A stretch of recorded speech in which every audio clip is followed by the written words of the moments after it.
Еуразия кинофестивалінің соңғы әрі ең толқылы күні Абай атындағы Қазақ ұлттық опера және балет театрының қабырғасында өтті. Салтанатты мерекеде байқау жеңімпаздарына марапаттар мен сыйлықтар табыс етілді. 16-шы Еуразия халықаралық байқауының бағдарлама директоры Гүлнар Әбікеева 2 жылдық үзілістен кейін фестивальдің қалай өткені туралы бізбен бөлісті. Фестиваль 2020-2021 жылдағы пандемияның 2 жылдағы болмаған кезде мен 2014 жылдан бері көп уақыт жұмыс істесем де қатты уайымдадым. Мені Еуразияның болашағы қатты қобалжытты. Құдай-ау, қаншама балалар фестивальдің атын шығарып жатыр. Халықаралық киногидте бізде әлемнің 35 жетекші фестиваліне кіргізіп жатыр. Және соның бәрі босқа кетеді ма деп. Бұл фестивальді бүгінгі күнде барлығы күтуде. Фестиваль 2 жылға тоқтап қалды. Біріншіден, бұл бізге, Қазақстанға керек. Себебі бұл ең үлкен ұлттық имидждік жоба. Біз Азия дауысын жандандырғымыз келеді. Өнер биенналесін өткізгіміз келеді. Үлкен театр фестивалін өткізгіміз келеді. Және мұның бәрі болады. Қазақстан мұның бәрін жасай алады. Бірақ қазіргі уақытта Еуразия бренді бар. Бірінші Еуразия фестивалі 1998 жылы өтті. Арада 24 жыл өтсе де, жасы небәрі 16-да ғана. Яғни 2 жыл пандемия, 7 жыл үзіліс болды. Физикалық тұрғыда 24 жыл бойы өмір сүріп келе жатқан фестиваль кем дегенде кинематографистерге қатты әсер етті. Өйткені осы уақыт ішінде жаңа ұрпақ өсті. Яғни фестиваль басталған кезде олар өте кішкентай болды. Ол тұрақты түрде өте басталды.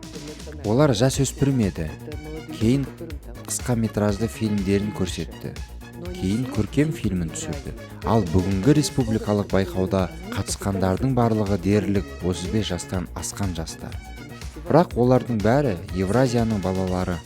Сондықтан ұлттық Еуразияда, яғни бүгінгі қазақстандық кинематографияға табыс пен танымалдық әкелетін киногерлердің тұтас бір буыны өсіп шыққан.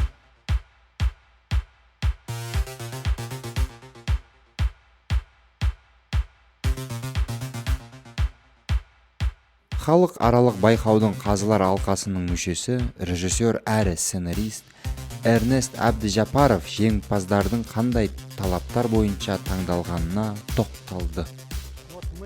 Біз фильмдердің өте жоғары сапалы екендігінің және таңдау өте қиын болғанын айттық.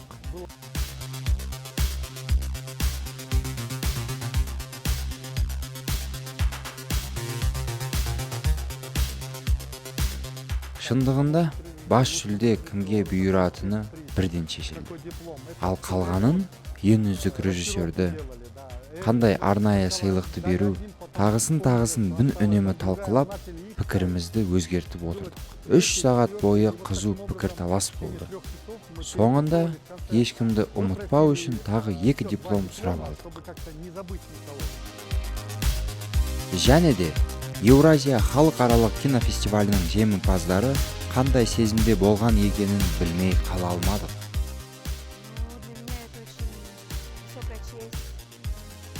Мен үшін бұл өте жоғары мәртебе.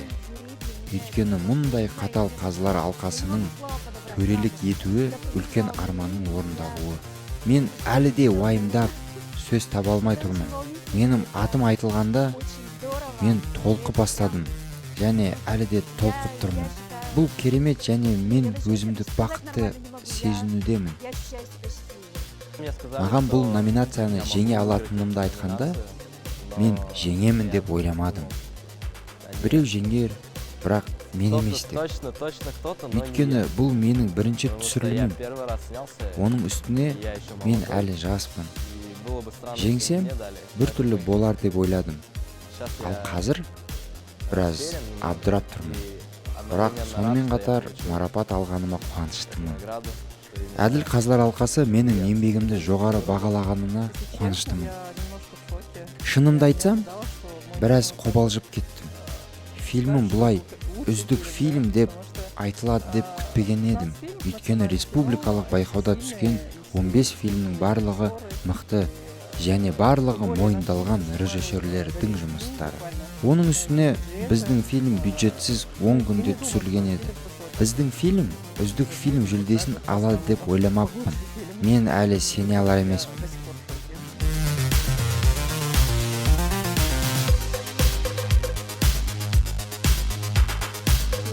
Мен алаңдадым. Бірақ жүлде үшін емес.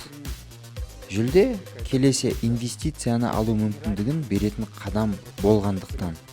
Айтайын дегенім, келесі картинаны түсіруге мүмкіндік береді.